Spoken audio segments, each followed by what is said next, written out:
What if I told you that one of the world's most beautiful rainforests was poisoned by one of the world's biggest oil companies? This isn't just about pollution.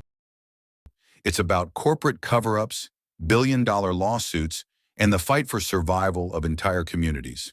This is the shocking story of Chevron in Ecuador, the Amazon oil disaster. Stick around because the twist ending will blow your mind. In the 1960s, Texaco, later bought by Chevron, moved into Ecuador's Amazon region. Beneath the lush rainforest was oil, and for decades Texaco extracted it, making billions. But here's the catch. Instead of safely disposing of toxic waste, the company dumped it, millions of gallons, straight into rivers, streams, and open pits. For local indigenous communities, this wasn't just careless, it was catastrophic. The water they drank, bathed in, and fished from became contaminated. People started getting sick. Cancers skyrocketed, children were born with birth defects, and the forest, the lungs of the planet, was scarred by oil sludge. It wasn't just an environmental disaster, it was a humanitarian crisis. Locals called it Chernobyl in the Amazon. Do you think companies should face criminal charges for environmental destruction or just pay fines? Comment below. I want to know your take. In 2011, after nearly 2 decades of legal battles, Ecuador's courts ordered Chevron to pay $9.5 billion to clean up the mess. It should have been a victory, but Chevron, they refused to pay. Instead, they moved their assets out of Ecuador and fought back in U.S. courts, claiming the ruling was fraudulent. So imagine this. A community wins the case of a lifetime, only for the company to pack up, leave, and say, Facts good luck do not collecting. exist. Facts are created. Fraud, bribery, a secret offshore company. We have concluded that we need to do more politically to control the court, to pressure the court. We believe they make decisions based on who they fear the most, not based on what the laws should dictate. This is the story of what has been called the legal fraud of the century.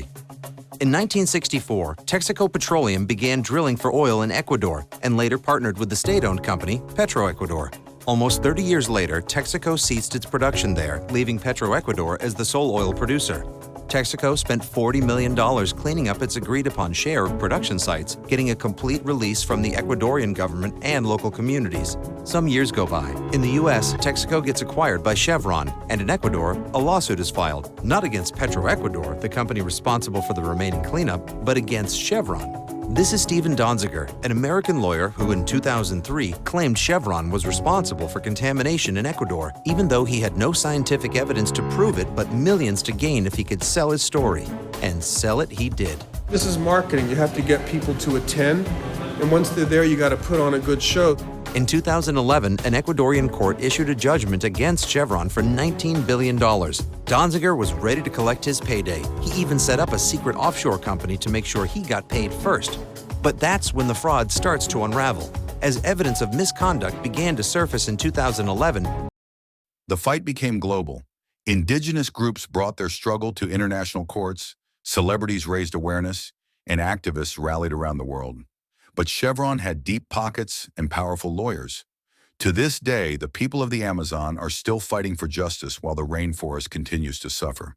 If you were in their shoes, would you keep fighting against a giant corporation or focus on survival? Drop your answer in the comments. Here's the twist.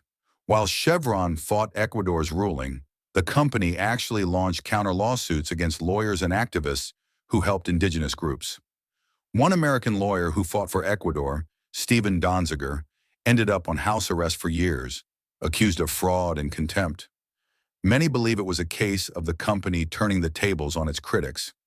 So while the rainforest burned and people got sick, the real war shifted into courtrooms. A true David versus Goliath story.